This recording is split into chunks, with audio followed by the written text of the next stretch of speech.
तो चलिए ऐसे हम प्रश्नावली 2.2 को देखते हैं। आई होप कि आप लोगों ने पिछले प्रश्नावली 2.1 को देख लिया होगा, तभी इस चैप्टर को देख रहे हैं। तो देखिए पहला नंबर इसका हम देखते हैं, क्वेश्चन क्या है। यदि किसी संख्या के आधे में से 1/4 घटाया जाए तो 1/8 प्राप्त होता है, वो संख्या ज्ञात कीजिए। क्या कह रहा है, देखिए यहाँ पे यदि किसी संख्या के आधे में से 1/4 घटाया जाए तो 1/8 प्राप्त होता है, तो संख्या ज्ञात कीजिए। तो चलिए इसको हम कॉपी पे बनाते हैं। ठीक है, यदि किसी संख्या के आधे में से 1/4 घटाया जाए, यदि किसी संख्या के, यहाँ पे तो कोई संख्या दिया ही नहीं गया है, तो यहाँ पे कोई संख्या को क्या मानेंगे हम, x। माना कि संख्या बराबर कितना x, यहाँ पे लिखेंगे माना कि संख्या, माना कि यहाँ पे लिख देते हैं संख्या बराबर कितना है, संख्या बराबर हम x मान लेते हैं। x क्यों माने, क्योंकि यहाँ पे क्वेश्चन में क्या कह रहा था, किसी संख्या के आधे में से, तो कोई संख्या तो यहाँ पे दिया ही नहीं गया है, तो संख्या को क्या मानेंगे, x। तो x के आधे में से, तो x का आधा कितना हो जाएगा, एक x/2 हो जाएगा।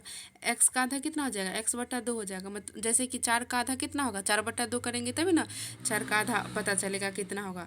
तो उसी प्रकार x का आधा कितना हो जाएगा, x में 2 से भाग देंगे तो x का आधा पता चलेगा। तो किसी संख्या के आधे में से, मतलब संख्या का आधा हो गया, उसमें से कितना घटाया जाए, 1/4। तो इसमें से 1/4 घटा देंगे तो संख्या कितना प्राप्त होता है, 1/8 प्राप्त होता है। कितना प्राप्त होता है, 1/8।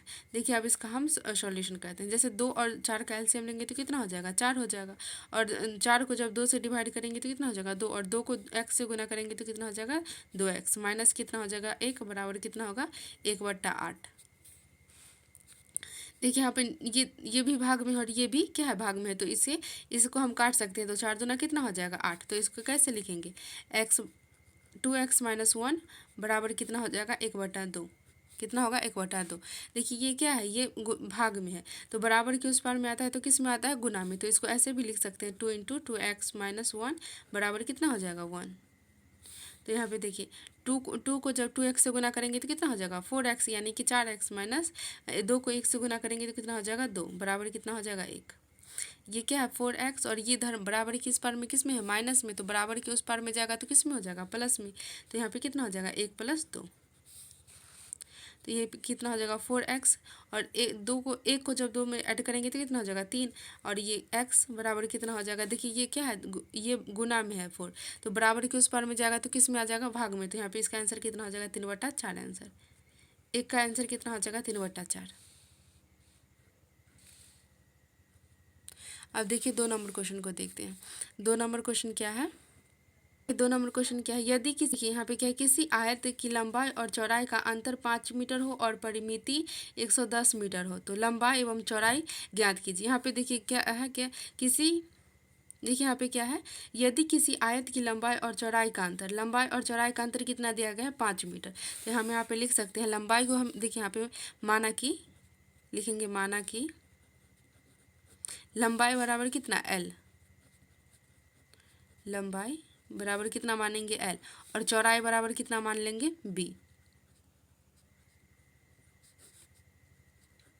तो लंबाई और चौड़ाई का अंतर कितना दिया गया है, 5। तो यहाँ पे l - b बराबर हम कितना लिख सकते हैं, 5 मीटर दिया गया है। तो देखिए यहाँ पे और दिया गया है, परिमिति कितना दिया गया है, 110 मीटर। तो यहाँ पे देखिए आयत का परिमाप कितना होता है, 2 × l + b होता है ना। तो यहाँ पे लिखेंगे आयत का परिमाप, परिमाप या परिमिति कितना होता है, दोनों एक ही होता है। तो हम यहाँ पे परिमिति ही लिख लेते हैं। परिमिति कितना दिया गया है, 110 मीटर दिया गया है।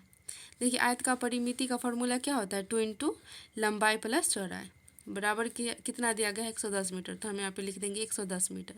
और यहाँ पे देखिए लंबाई माइनस चौड़ाई, लंबाई और चौड़ाई का अंतर कितना है, 5 मीटर। तो हम यहाँ पे इसको ऐसे भी लिख सकते हैं, लंबाई बराबर कितना लिख सकते हैं, 5, और ये देखिए इधर माइनस में है, तो बराबर के उस पार में जाएगा तो किस में हो जाएगा, प्लस में। तो यहाँ पे l बराबर कितना लिख सकते हैं, 5 + b लिख सकते हैं ना।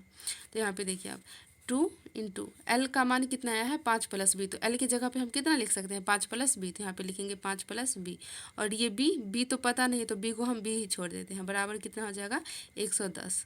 और देखिए ये किस में है, गुना में है, तो बराबर के उस पार में जाएगा तो किस में आ जाएगा, भाग में।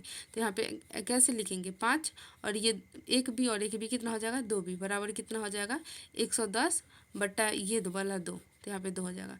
तो यहाँ पे कितना हो जाएगा, तो यहाँ पे कितना हो जाएगा, 5 दूना 10 और 5 दूना 10 55। तो 5b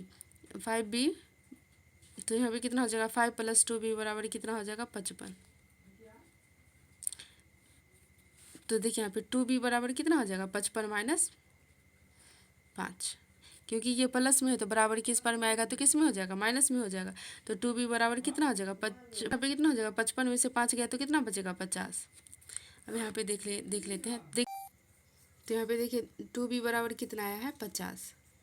देखिए 2b बराबर कितना आया है 50, तो b बराबर कितना हो जाएगा 50/2। तो b बराबर कितना हो जाएगा जब 50 को 2 से डिवाइड करेंगे भाग करेंगे तो कितना हो जाएगा 25 मरते 25 दूना 50। देखिए यहाँ पे इसको l बराबर कितना आया था 5 + b आया था 5 + b। तो इसको अगर हम समीकरण 1 मान देंगे तो समीकरण 1 में b का मान रखेंगे तो कितना हो जाएगा। यहाँ पे लिखेंगे समीकरण 1 में b का मान रखने पर, तो समीकरण 1 कितना है l बराबर कितना है 5 + b। l बराबर कितना है 5 + b। तो देखिए l और 5 और b बराबर कितना है 25, तो यहाँ पे लिख देंगे +25। तो l देखिए l कितना है 5 और 25 को जोड़ेंगे तो कितना हो जाएगा 30। तो देखिए b बराबर कितना आया 25 मीटर और l बराबर कितना है 30 मीटर। इसका मतलब क्या l को हम किससे सूचित किए थे। यहाँ पे देखिए l बराबर लंबाई को हम किससे सूचित किए थे l से, लंबाई को l से सूचित किए थे और चौड़ाई को किससे सूचित किए थे b से। तो यहाँ पे b क्या है चौड़ाई है, तो चौड़ाई बराबर कितना आया 25 मीटर और लंबाई बराबर कितना आया 30 मीटर। लंबाई बराबर कितना है 30 मीटर। यहाँ पे हम लंबाई बराबर 30 मीटर लिख सकते हैं और चौड़ाई बराबर 25 मीटर लिख सकते हैं। देखिए अब हम क्वेश्चन नंबर 3 को देखते हैं। क्वेश्चन नंबर 3 क्या है, देखिए चीनी के मूल्य में 25% की वृद्धि होने पर अब 1 किग्रा चीनी का मूल्य 32 रुपया हो जाता है। तो प्रारंभ में चीनी का मूल्य प्रति किग्रा क्या था, किग्रा मतलब यहाँ पे क्या है केजी किलोग्राम। देखिए चीनी का मूल्य में कितने प्रतिशत का वृद्धि होता है 25% का वृद्धि होने पर। 25% की वृद्धि होने पे 1 किलो चीनी का मूल्य अब कितना हो जाता है 32 रुपया। तो पूछ रहा है प्रारंभ में चीनी का मूल्य कितना था, बिना बढ़े हुए चीनी का मतलब बिना बढ़े हुए दाम चीनी का मूल्य कितना था। तो यहाँ पे लिखेंगे प्रारंभ में चीनी का मूल्य कितना होगा x रुपया। पता नहीं है तो हम कितना मान सकते हैं x मानेंगे। तो यहाँ पे लिखेंगे प्रारंभ में चीनी का मूल्य, प्रारंभ में चीनी का मूल्य कितना होगा x। और देखिए क्या कह रहा है चीनी के मूल्य में 25% की वृद्धि करने पर। तो x में कितना प्रतिशत का वृद्धि हुआ है 25% का। प्रतिशत मतलब कितना हुआ बट्टा में 100 लगा देंगे तो 25 बटा कितना हो जाएगा 100। और 25% का वृद्धि होता है तो 1 किलो चीनी का मूल्य कितना हो जाता है 32 रुपया। तो यहाँ पे हम बराबर में 32 लिख देंगे। देखिए 25 को हम 5 से देखिए 25 चौका कितना होता है 100। तो यहाँ पे 25 इकाई 25 और 25 चौका 100 होगा। तो इसको हम कैसे लिखेंगे x + x/4 बराबर कितना हो जाएगा 32 हो जाएगा। देखिए इसके बट्टा में कुछ नहीं तो यहाँ पे हम 1 देख सकते हैं।